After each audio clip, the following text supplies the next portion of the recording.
et d'autres les hémisphères. D'accord? Voilà.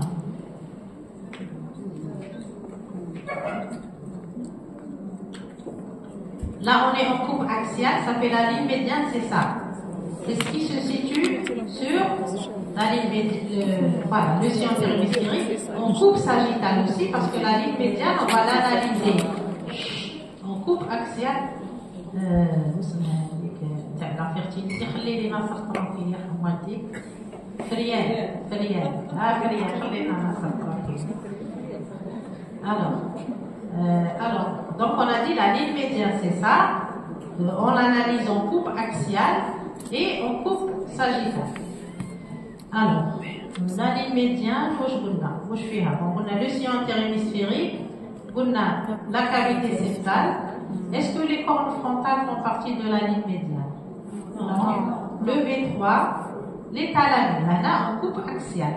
Est-ce que la corne postérieure fait partie? Non. Alors, en coupe sagittale, la ligne médiane, on ne va pas revenir. On a peut-être comme les structures là donc il faut تعودوا. Le corps caleux, avec des septants pellucidants, trigone, troisième ventricule, l'achéduc de Cébus, vermis, mâle, le quatrième ventricule normalement. V4, le tronc cérébral, ça c'est le tronc cérébral, ça. La tente du cervelet, qu'est-ce qui chemine le long de la fente du cervelet? Voilà, le sinus droit qui est une veine, hein, d'accord? Ou hada le noir, la citerne rétrocérébelleuse, ou hada le vermis, c'est pas le cervelet. Très bien. Alors, on y va, voilà, sur une coupe axiale, c'est la citerne chauffée, c'est un vide, hein? Il y a du liquide céphalorachidien, c'est tout. Ou hada la cavité céphale, c'est un vide. Mais chez qui m'a les ventricules ou là, le V3 qui sont défendus. En coupe sagittale, le corps calleux, c'est ça. Hein? Il est toujours en écho. Alors, il est hyper, on a hypo-écogène par rapport. Il est hypo-écogène. Et là, surtout hyper-écogène, soit c'est un niveau, soit on n'est pas sur le corps calleux, on est sur autre chose. Voilà, il y a des fois que je vois un tacabar, sur le groupe, kiff, juste pour les illustrations. Très bien. Alors, ici, normalement, le sillon frontal, normalement il apparaît à 28. Alors, est-ce que là il est là? Donc, il a un cerveau normal, on est avant 28 semaines. Par contre, là, regardez, il est là, donc là on est après 28 semaines, si le cerveau se développe normalement. Hein. Voilà, donc on a le genou du corps calleux, le sillon, le très calme, voilà. Est-ce que j'ai le singulaire?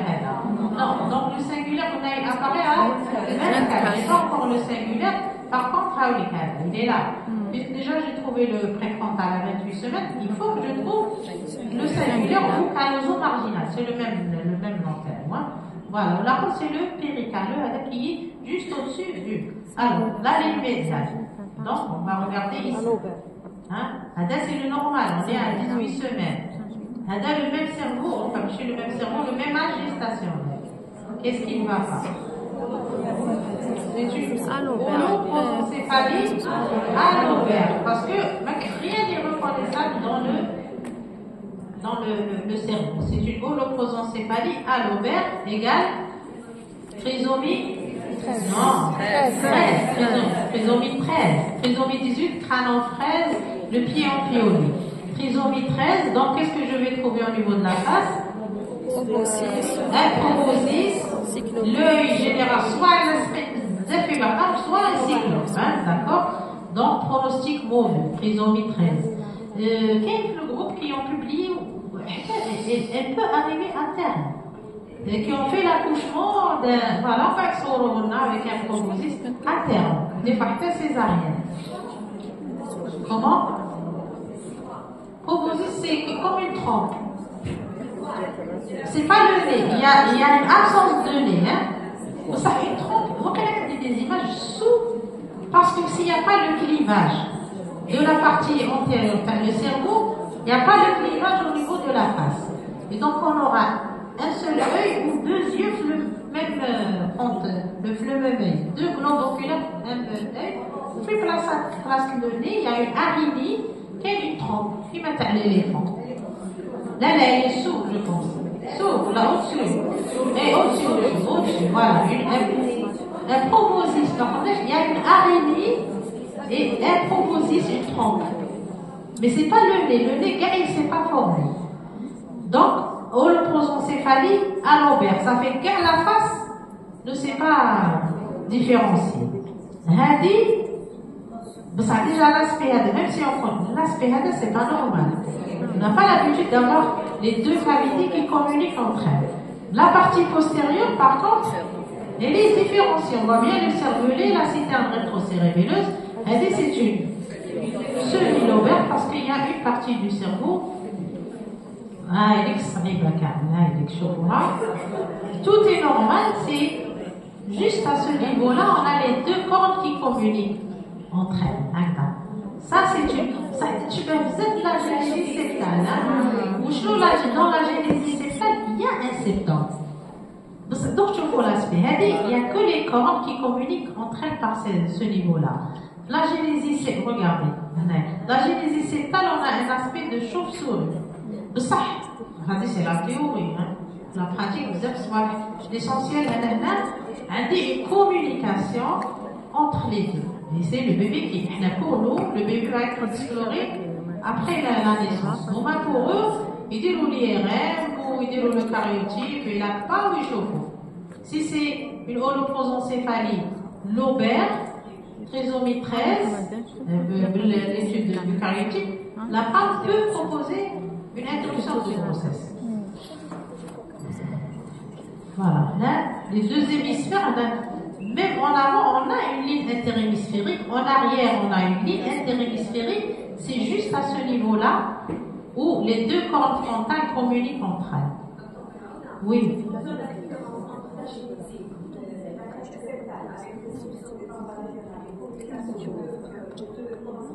Oui. Il peut être absent comme il peut être présent. Dans l'holoprosencéphalie lobaire. Ou la génésie septale, il peut être absent comme il peut être présent. Ça fait maintenant sur le plan échographique quelque chose qui confirme. On reste au stade de suspicion. Le cavum est absent. Voilà, là on a une absence du cavum, du septum pellucidum. Les cornes frontales communiquent entre elles. Les cornes occipitales, elles sont bien différenciées, bien sûr. Le corps calme peut être absent, hypoplasique ou présent. Donc là, on a une agénésie septale. Et le septum est absent et le corps calme présent. Mais ça, un corps calme absent laisse l'absence de la cavité septale. Là, on reste à notre niveau, on reste au stade de suspicion. Parce que même l'IRM, est-ce que les radiologues يعرفوا الساعة واش معنى holoprosencéphalie. Donc c'est pas la peine de خسروها.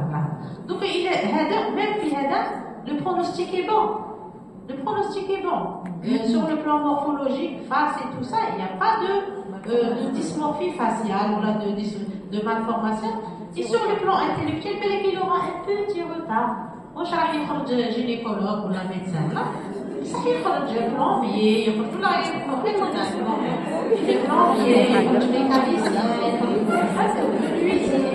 et tout ça c'est des gens les menuisiers c'est des gens normaux ولا اللي صح المينيزيان c'est pas المينيزيان اللي على مبدا طبعا العين في ذلك donc c'est pas des gens qui vont être intellectuellement supérieurs aux autres, ça va être des gens moyens, toute la moyenne, et qui vont être normaux. C'est pas bien des ash'ara là.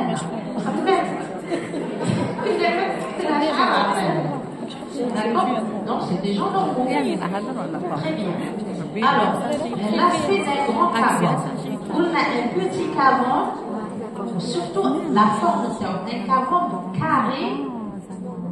Le corps calme, il y a un rapport avec un agénésie. Un grand cavum, c'est une variante de la normale. Quand il est grand, là c'est le cavum vergué. Le cavum vergué, c'est une cavité septale qui est trop grande comme ça. Et donc quand on fait la coupe, on passe par la branche horizontale راح تورينا هذا l'aspect هذا. Quand on monte un tout petit peu, واش راح نشوفوا هذه on va voir un corps calleux du parenchyme et une autre cavité. Parce que la coupe thérie, par exemple, elle est passée comme ça. Donc je vais avoir un corps calleux, du parenchyme et un autre corps calleux. Je bouge un peu parce qu'on en a en temps réel. J'ai l'impression d'avoir, je vois une grande cavité septale, c'est pas pathologique. C'est le cavum virgule. Il est trop grand. C'est pas pathologique, c'est une variante de la normale. C'est le niveau de coupe thérie qui est passé par la branche horizontale. Des fois, comme on voit deux cavités séparées, là, il faut déclasser la sonde. Et si on voit maintenant en même temps, si on a toujours deux aspects kystiques, là, ça change tout. Ça, il faut savoir bouger le niveau de coupe d'air. Voilà un cavum virgule. Même un cavum large, c'est une variante de la normale. L'essentiel, le cavum est présent ou est rectangulaire. Un cavum large, donc si je fais une coupe comme ça, qui passe par la tête et la queue de la cavité septale, là, il y a un aspect de grosses cavités septales, et c'est une variante, c'est le cavum virgule. Alors, les aspects pathologiques de la cavité septale. On a, les aspects pathologiques, c'est l'absence, l'agénésie septale. L'agénésie septale, c'est pas le septum est là, mais c'est les parois du septum qui sont absentes, ce qui fait, ça va communiquer, comme dans l'holoprosencéphalie lobaire, un aspect qui est un peu variable parce que la cavité septale est là, elle n'est pas absente, c'est une agénésie des parois. Voilà la vidéo. Voilà, je vous ai pas mis une peut-être avec le corps calleux, oui, une vidéo là, je ne sais pas, juste pour montrer, elle dit qu'on partager là. Montrer, voilà. En même temps, le bébé, on va la voir. Déjà, on est à combien? On est à 13. On est à 13, donc c'est voilà, regardez ici. Voilà l'aspect en chauve-souris. C'est pas pareil que la génésie septale. Dans la génésie septale, ça c'est la théorie. Hein. C'est anormal. Soit c'est une agénésie septale, soit c'est une holoprosencéphalie lobaire. Voilà, regardez, normalement on dit une séparation entre les cornes frontales. Donc on va laisser défiler. Je pense une agénésie du corps, une agénésie septale avec ventriculo-mégalique. Le corps calèche-tout, ah oui, le genou du corps caleux, il est là, il est présent. Mais les parois de la cavité septale sont absentes. Attendez, on va revenir.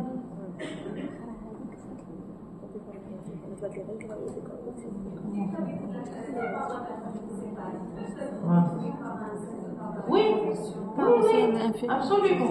Toxique, infectieuse, ou là, génétique aussi, plein d'anomalies génétiques qui peuvent être à l'origine de cette agénésie septale.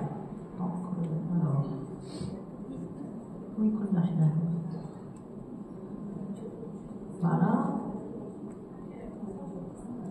Après celle-là. Donc la médiure, donc la génésie septale, dans la génésie septale, le pronostic.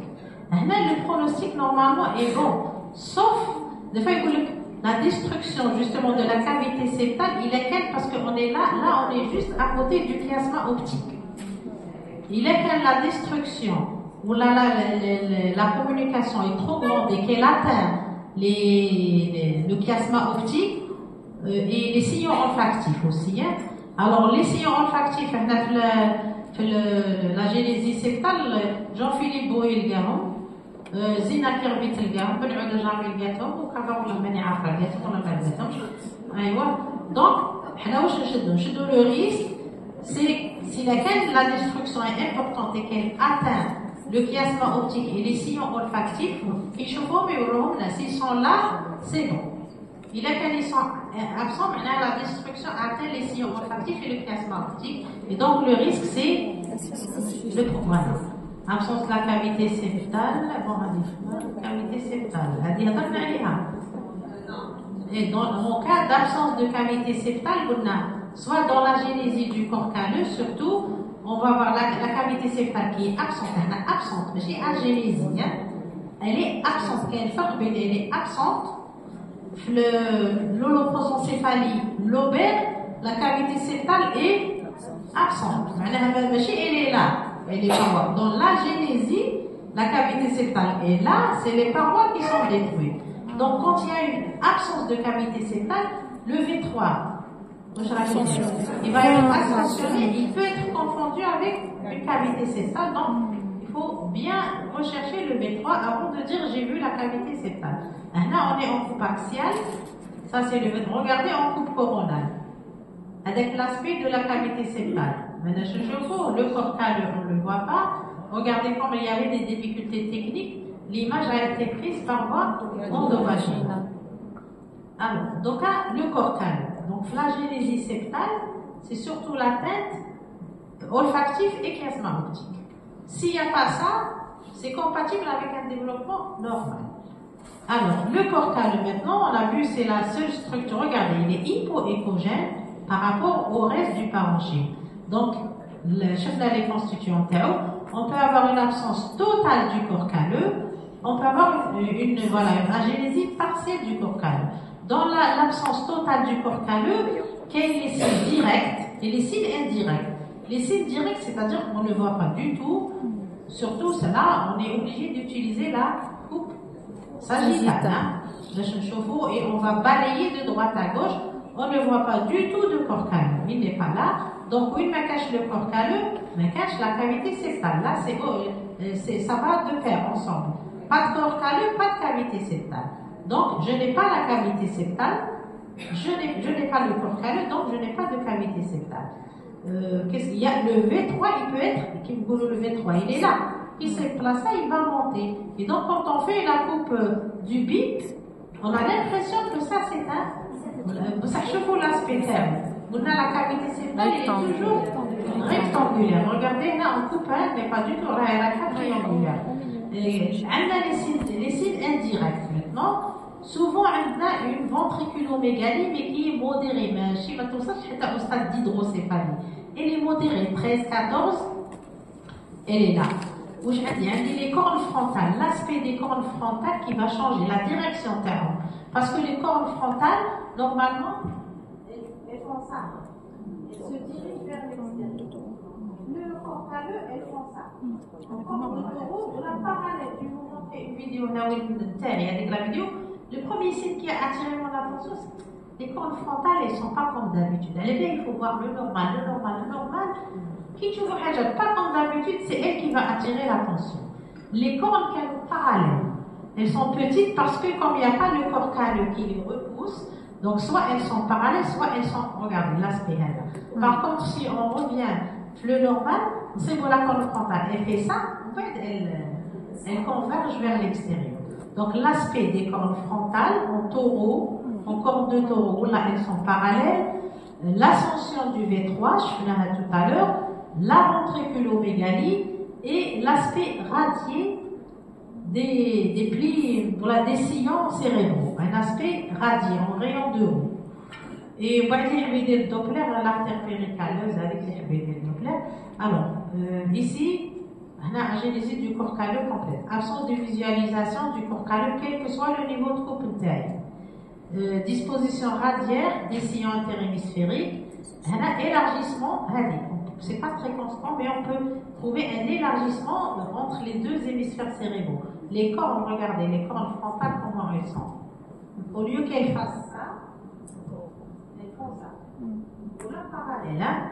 Et les sillons et le V3 qui est ascensionné. Regardez, le V3, au lieu qu'il soit à ce niveau-là, comme il y a absence du corps calleux et de la cavité septale, il est ascensionné.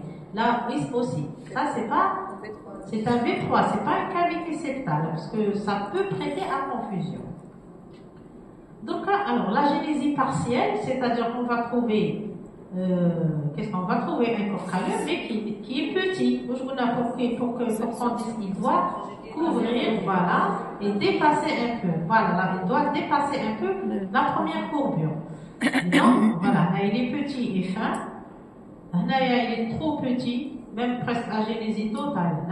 Ici, regardez, c'est une agénésie de la queue. C'est normal, agénésie de la queue. Et là, c'est quoi? Voilà, regardez, c'est une agénésie de la queue. Mais on peut avoir un corps calleux complet avec une agénésie du bec. Parce que le bec, on a origine embryologique autre, il apparaît à la fin. Bon, en tout cas, c'est à un autre niveau. Je ne sais pas ce que vous vous acharnez à diagnostiquer la génésie partielle du corps calleux. Donc, le corps calleux, quand il dit la génésie partielle est de plus mauvais pronostic que la génésie totale. Alors, la génésie totale, avec qui on doit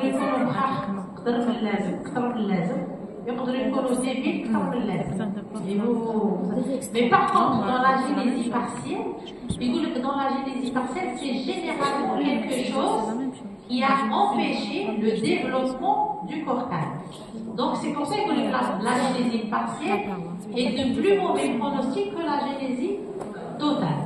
Soit c'est par le biais d'un virus ou d'une agression virale, l'alcoolisme, les irradiations, comme on a vu tout à l'heure, ou là, les lipomes. Alors, les lipomes du corps calleux, comme on a dit que le corps calleux, il est toujours hypoécogène. Il y a une partie qui est hyperécogène. Non, ça c'est la patchoule, pas là, qui vient là. Regardez, le corps calleux, il est là. On a l'impression qu'il s'interrompt ici. Et qu'après, on a cet aspect hyperécogène. C'est un lipome du corps calleux.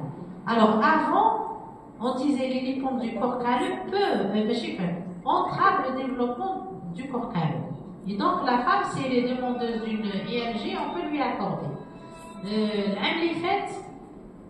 Alors ils sont revenus sur ça, bien sûr, parce qu'il y a les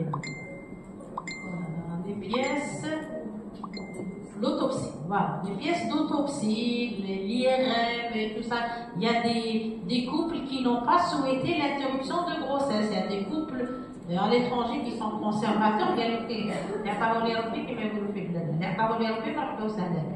Et donc, ils ont laissé évoluer les grossesses et les enfants ont présenté des développements normaux.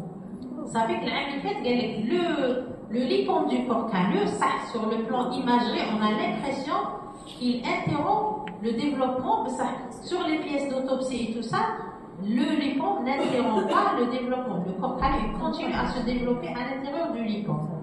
Et ça fait que dans le cas, on n'est pas obligé d'interrompre les grossesses où on a fait le diagnostic de lipome du corps calleux. Quel que soit X, on n'interrompt pas, mais au moins on a le lipome du corps calleux, le corps calleux continue à se développer dans les lipomes du corps calleux et que c'est compatible avec un développement intellectuel normal chez les parents qui n'ont pas souhaité interrompre les grossesses. Oui. Le lipome. Quand il y a agénésie du corps calleux, normalement, l'artère péricalleuse, c'est parce que bon, les dires Doppler, c'est pas dans les recommandations, mais dans les diagnostics des experts, ils allument le Doppler où ils trouvent l'artère péricalleuse. Dans la génésie du corps calleux, l'artère cérébrale moyenne ne donne pas la branche péricalleuse parce qu'il n'y a pas de corps calleux. Donc, bon, les pathologies kystiques. Déjà les pathologies kystiques. On a vu, ce sont surtout les kystes arachnoïdiennes qui peuvent se localiser n'importe où dans le cerveau. Oui, l'arachnoïde, c'est un repli qui va emprisonner du liquide céphalorachidien. Ils vont retentir par leur siège et par leur localisation. Bon, les valeurs du corps calleux, voilà. Des images d'agénésie. Regardez, ici, on a les cornes frontales, on a la cavité septale. Mais est-ce que cet aspect est habituel? Non. Parce que normalement, on a des parois qui séparent les cornes frontales de la cavité septale. Là, ça communique l'aspect en chauve-souris. Là, ça fait plus agénésie septale que... Parce que dans le cavité, on a une absence Mais chez agénésie, en terminologie, il est important. Il y a carrément une absence de la cavité septale, et donc on aura l'aspect horizontal. Dans l'agénésie septale, mais chez l'absence, c'est les parois qui sont absentes, et donc on a une cavité septale, mais qui communique avec les cordes frontales. La dysplasie corticale, dysplasie septo-optique, parce que c'est à côté du chiasma optique. L'aspect il peut être en rapport avec le holoprosencéphalie lobaire, on a vu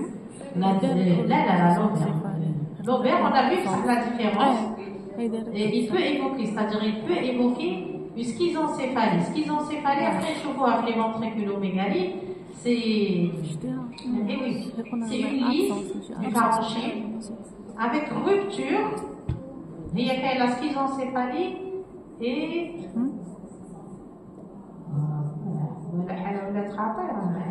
schizoncéphalie et la porencéphalie. Alors, la schizoncéphalie, c'est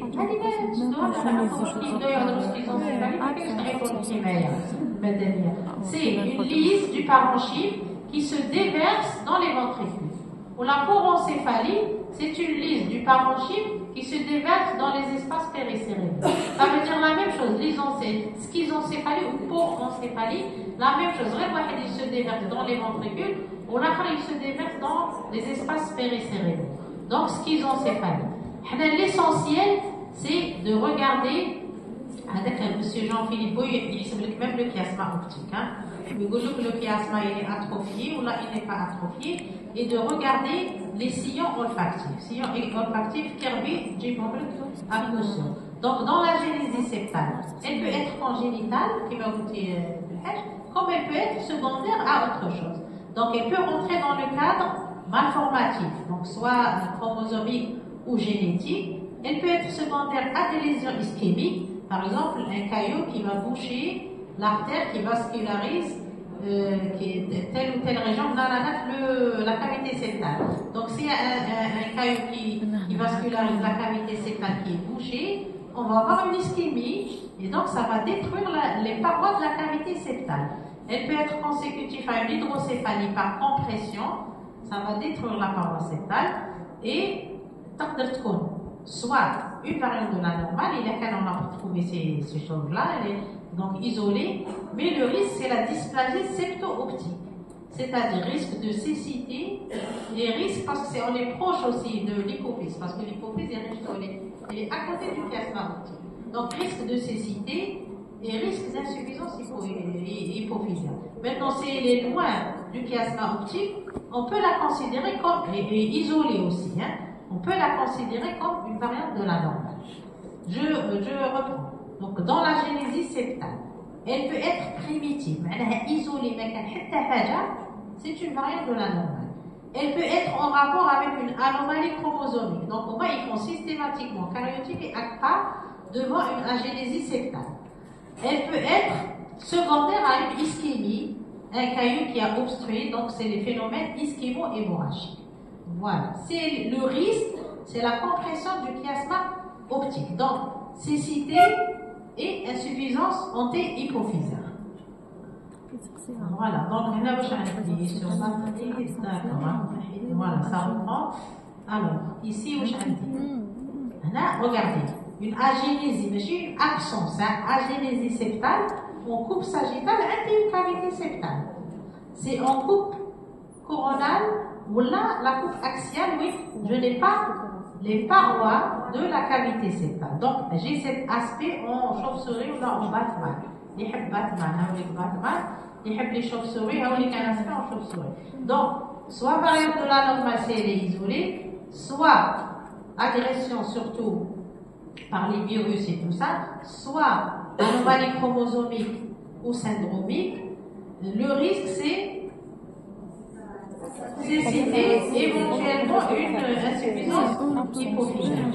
Voilà, les lésions maintenant ischémiques et destructives. Destructives, c'est-à-dire soit après une infection par CMV, ou là les autres virus, ou là la toxoplasmose, soit ischémique et agression. Qu'est-ce qu'on va voir? La vascularisation qui va être interrompue, donc nécrose de du parenchyme qui est vascularisé par l'artère nourricière, avec la nécrose, qu'est-ce qu'elle va faire? Soit elle va s'extérioriser vers l'espace péricérébral, soit elle va se déverser dans la cavité, dans les cordes frontales, et donc on aura soit une schizoncéphalie, soit une poroncéphalie.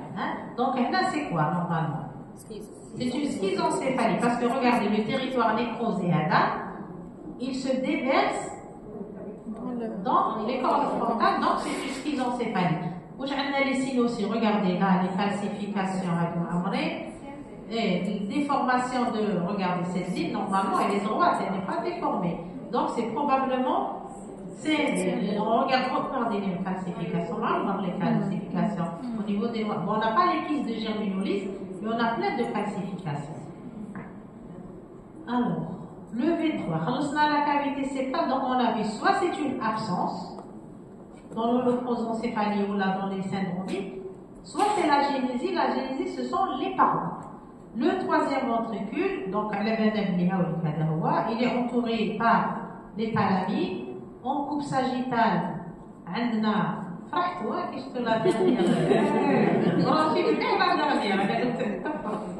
donc le toit du V3, c'est une cavité virtuelle, donc au moment du passage de l'enchevaux, ça est inférieur à 3 mm et demi. 3 mm et demi. Si c'est plus de 3 mm et demi, c'est une stase, donc le V3 est dilaté. Alors, il est dilaté, il peut être ascensionné dans la génésie du corps calleux, donc il faut chercher le corps calleux. Rhomboencéphalosynapsis. Bon, après on va le voir, le rhomboencéphalosynapsis. Il est dilaté, d'autant plus que, regardez là, déjà un des ventricule latéral qui me paraît, après je vais faire des mesures bien sûr, mais qui me paraît dilaté, donc ça confirme la suspicion terrible d'avoir un V3 dilaté. Voilà, la ligne médiane, oui. Est-ce que vous avez des images pour la toxo? La toxo.